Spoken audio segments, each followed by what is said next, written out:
Bismillahirrahmanirrahim.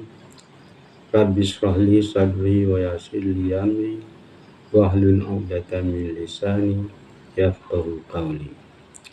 Wastana'tu li nafsi. Fa innama yarsalnahu bilisanika litubassira bihil muttaqin wa tunzira bihi qauman ludda. Fa innama yarsalnahu bilisanika la'allahum yatazakkarun. La hawla wa la quwwata illa billahil aliyyil azim. Allahumma salli ala Muhammad wa ala ali Sayyidina Muhammad. Tuan-tuan, puan-puan, saudara-saudari yang dikasihi sekalian. Assalamualaikum warahmatullahi wabarakatuh. Syukur Alhamdulillah, sudah tiba masanya Allah berkehendak supaya kalam sucinya dibacakan untuk renungan kita bersama. Apakah yang terkandung dan tersembunyi di dalamnya, supaya kita memperhatikan. Video ini dinamakan Al-Quran Cahaya Alam. Mengapa cahaya alam yang dipilih? Matahari merupakan sumber cahaya seluruh alam, cahaya langit dan bumi. Manakala Al-Quran merupakan penjelasan yang teramat jelas tentang kebesaran Allah itu sendiri. Maka dengan cahaya yang terang benderang, kita dapat melihat kebesaran Allah dengan sejelas-jelasnya. Sesuai dengan firman-Nya yang bermaksud, dan sesungguhnya kami telah menciptakan langit dan bumi serta segala yang ada di antara keduanya. Dalam bahasa ringkas disebut Allah pencipta seluruh alam. Dalam ayat yang lain Allah berfirman yang bermaksud, dan milik Allah timur dan barat, kemanapun kamu menghadap, di situlah wajahnya. Sesungguhnya Allah Maha Luas lagi Maha Mengetahui. Kalau kita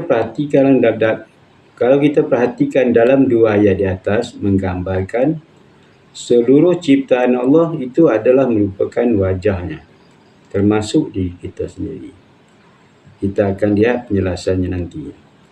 Maha luasnya Allah itu adalah merupakan ciptaannya dan kekuasaannya, dan sentiasa mengetahui apa yang berlaku pada setiap detik, dan berupaya menggerakkan mana-mana ciptaannya di langit dan di bumi bila dia menghendaki. Contohnya angin, air, tanah untuk gempa bumi dan sebagainya. Termasuk seluruh aktiviti kehidupan yang sentiasa berjalan. Nama lain bagi Al-Quran adalah bacaan. Mengapa bacaan dipilih? Perkataan pertama dari surah yang pertama diturunkan kepada Rasulullah SAW adalah surah Al-Alaq yang berbunyi, Iqra bismi rabbikal ladzi khalaq. Bacalah dengan nama Tuhanmu yang menciptakan. Ini berarti membaca adalah merupakan perintah yang paling utama, ditekankan kerana membaca adalah merupakan sumber ilmu. Apakah itu Al-Quran? Al-Quran merupakan kalam Allah atau kata-kata Allah. Merupakan mukjizat yang teragung, berupa wahyu yang diturunkan kepada Nabi Muhammad SAW melalui perantaran malaikat Jibril AS yang mengandungi ilmu, hikmah, petunjuk berkait kemasyarakatan, pemerintahan, hukum dan peraturan dalam menjalani seluruh aspek kehidupan, malah berbagai rahsia alam yang tersembunyi di dalamnya. Dalam surah Sad ayat ke-29 Allah berfirman dengan maksud, inilah kitab yang kami turunkan kepada engkau. Siapa maksud engkau tu? Iaitu seluruh orang yang mendengar atau membaca Al-Quran ini. Dan orang yang pertama mendengar, membaca dan menyampaikan kalam Allah ini. Kalam Allah ini adalah baginda Rasulullah SAW itu sendiri. Kita sambung ayat tadi. Penuh keberkatan supaya mereka memperhatikan dan supaya orang yang berakal dapat mengerti. Itulah peringatan Allah. Rasulullah pernah bersabda, hadis ni agak panjang, yang bermaksud Ali bin Abi Talib mendengar Rasulullah bersabda, nanti akan tiba fitnah atau kekacauan. Kemudian Ali bertanya, apakah jalan keluar dari kekacauan itu ya Rasulullah? Nabi menjawab, kitab Allah. Di dalamnya terdapat berita orang-orang sebelum dan sesudah kamu.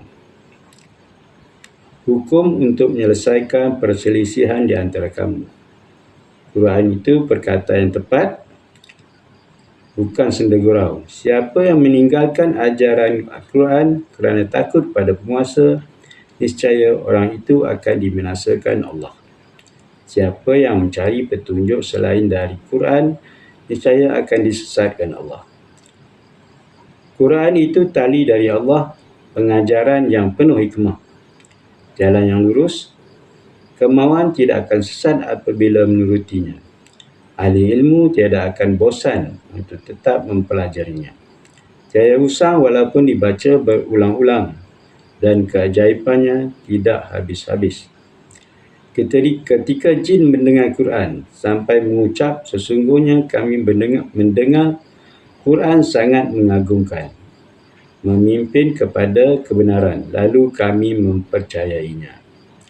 Siapa yang berkata menurut Quran, dia memperoleh pahala. Siapa yang menghukum menurut Quran, dia bersikap adil. Siapa yang memanggil kepada ajaran Quran, sesungguhnya dia dipimpin ke jalan yang lurus. Diriwayatkan oleh Imam Ahmad dan Hakim. Tuan-tuan boleh memperhatikan apa yang terkandung di dalam hadis di atas tentang kehebatan Al-Quran. Apa yang disampaikan nanti bukanlah merupakan satu penjelasan yang lengkap, tapi cukup diambil sebagai panduan untuk diperhatikan. Kerana Al-Quran ini adalah merupakan ringkasan dari kitab besar di Lauhul Mahfuz, maka sudah tentu tiada siapa yang mampu untuk menjelaskan secara sempurna dan terperinci, melainkan Allah itu sendiri. Sebagaimana disebut dalam hadis di atas, tiada usang walau dibaca berulang-ulang, dan keajaibannya tiada habis-habis. Begitulah hebatnya Al-Quran, semakin diulang membacanya, semakin membuka berbagai rahsia yang tersembunyi di dalamnya. Baiklah, sekarang mari kita lihat apakah kitab yang diturunkan sebelum Quran. Sebelum Al-Quran, Allah telah menurunkan 3 buah kitab. Kitab pertama ialah kitab Taurat yang diturunkan kepada Nabi Allah Musa untuk kaum Bani Israel. Dalam Al-Quran ada menceritakan apa yang telah berlaku terhadap kitab Taurat. Nanti kita lihat. Kemudian kitab kedua ialah kitab Zabur, diturunkan kepada Nabi Allah Daud. Kitab ketiga ialah kitab Injil, diturunkan kepada Nabi Allah Isa untuk kaum Nasrani. Dalam Al-Quran juga ada menceritakan apa yang telah berlaku terhadap kitab Injil. Manakala kitab yang keempat ialah kitab Al-Quran yang akan kita bacakan nanti.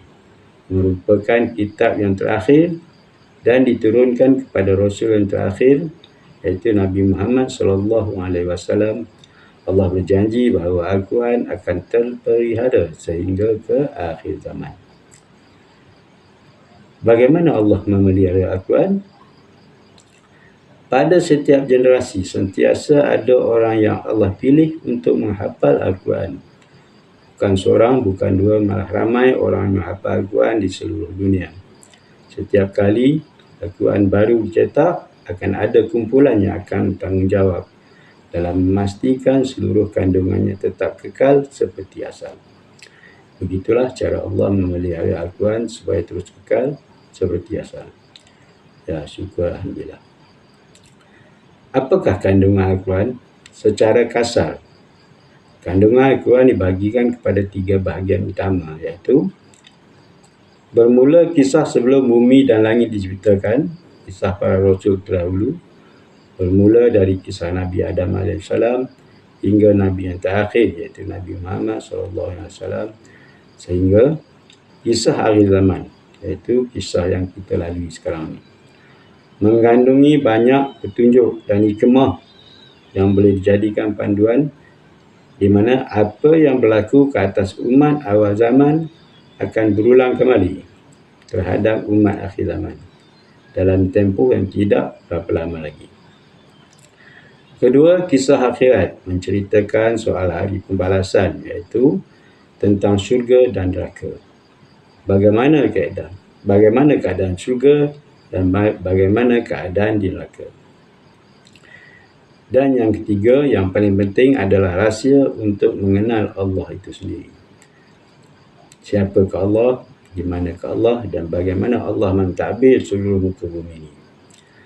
Mari kita perhatikan nanti. Dan kalau kita lihat, Rasulullah pernah bersabda yang bermaksud, demi zat yang jiwa aku berada di tangannya, sesungguhnya surah Al-Ikhlas sebanding sepertiga Al-Quran. Kenapa begitu? Surah Al-Ikhlas merupakan kesimpulan dalam mengenal Allah itu sendiri, dan penjelasannya terkandung dalam sepertiga Al-Quran. Surah Al-Ikhlas cuma ada 4 ayat, bermula Qul huwallahu ahad, maksudnya katakan Allah itu Esa, Allahus Samad, Allah segala sesuatu, lam yalid walam yulad, tidak beranak dan tidak diperanakkan, walam yakul lahu kufuwan ahad, tiada seorang pun menyetarainya. Surah yang ke-112 dari 114 surah. Mari kita lihat masuk ringkas dari surah ini. Qul huwallahu ahad, katakan Allah itu Esa ataupun satu. Apa yang dimaksudkan Esa atau satu itu? Kita lihat ayat berikutnya, Allahus Samad, Allah segala sesuatu. Itulah yang dimaksudkan satu. Apa yang dimaksudkan segala sesuatu? Seluruh apa yang ada di alam ini adalah merupakan ciptaannya atau wajahnya. Inilah yang dimaksudkan Allah itu satu. Malah apa yang berlaku di seluruh alam ini juga adalah merupakan pekerjaannya, termasuk apa yang terjadi di atas diri saya dan tuan-puan. Malah di seluruh dunia adalah juga merupakan pekerjaannya. Barang siapa yang diberikan ujian dalam kehidupan ini, kemudian dia menerima setiap kejadian tersebut dengan ikhlas, redha atau hati terbuka. Ini berarti ikhlas bukan terletak pada surah, tapi terletak dalam hati orang-orang yang menerima ujian. Maka di sinilah tersembunyinya maksud ikhlas dalam surah ini. Mari kita lihat sepotong hadis kursi yang bermaksud ikhlas itu ialah suatu rahsia dari berbagai rahsia. Kita ulang balik. Ikhlas itu ialah satu rahsia dari berbagai rahsiaku yang aku limpahkan dalam hati orang-orang yang aku kasihi dari kalangan hamba-Ku. Beruntunglah bagi siapa yang dapat menggenggam surah ini untuk dijadikan pegangan dalam melayari kehidupan yang sementara ini. Kerana Allah melimpahkan rahsia yang hanya dapat dibaca oleh hati orang tersebut. Kita lihat ayat yang ketiga, lam yalid walam yulad, tidak beranak dan tidak diperanakkan.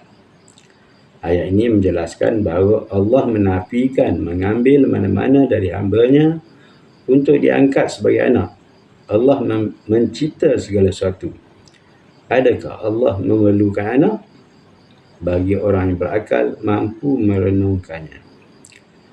Dan tiada seorang pun di antara Rasul yang Allah turunkan di bumi ini mengaku sebagai anak Allah, melainkan semuanya mengaku sebagai hamba.